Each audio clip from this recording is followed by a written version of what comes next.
देखो आज प्रदीप पाणिग्राही दुईटी केस थिला जेएमएफसी कोर्ट रे गोटे केस दुईटी जाक केस गोलंथरा अंचल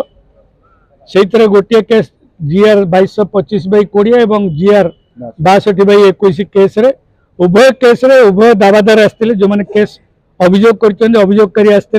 से आज कोर्ट बयान रे चापर बशवर्ती होकर प्रशासन बशवर्ती होकर से रिपोर्ट से प्रशासन लिखिला एमाने दस्तखत करथिबा कथा से माने आज कोर्ट रे कहचंदी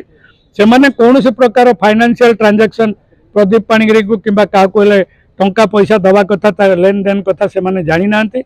से मानक हाथ रे रिपोर्ट करेगिरी केस करा जायछि बोली से माने कोर्ट रे एडमिट करचंदी